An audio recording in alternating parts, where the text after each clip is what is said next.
Hi, everybody. My name is Kiki Brightsman, and today I just kind of want to talk about the concept of followership and just kind of my first initial thoughts on it all. And so, when I kind of first heard this word, I will admit I was a bit surprised just because being a student athlete, I think my whole life I've been taught just the word leadership.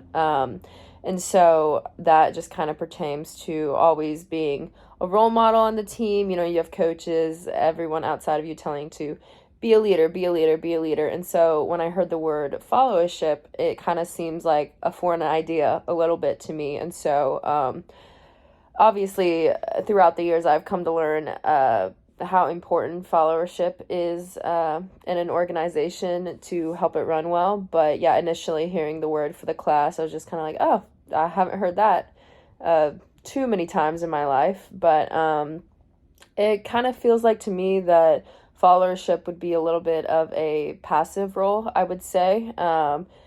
Obviously, up front, it doesn't seem like it's as important as leadership is. However, I mean, I've quickly realized in my life too just how much of a dynamic that followers play in the part of team culture. And you can't have a great leader without people who want to be led and great followers as well.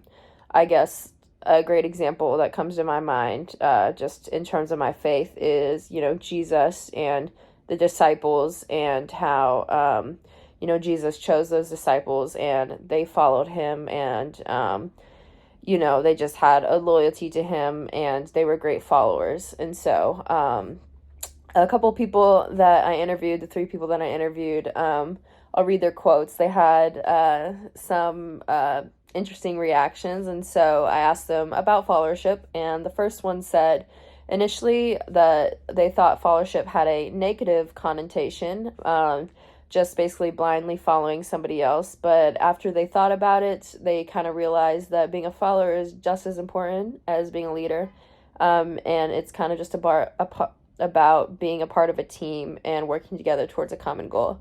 And the second person said that they always thought there was a misconception with being a follower and how it's kind of inferior to being a leader, but in reality, how both of the roles are just as equally important. And, without followers, like I was kind of saying in the beginning, there wouldn't be leaders to accomplish too much. And so one kind of needs the other. And then the final person that I asked about, they agreed that followership was really seen as less important today than leadership, but they said that that was a mistake, and that being a good follower requires just as much skill and dedication as being a good leader does. And so, just to wrap it all up, I think initially when I heard the word follower for the class, I was like, oh, I don't really have, too much experience in that.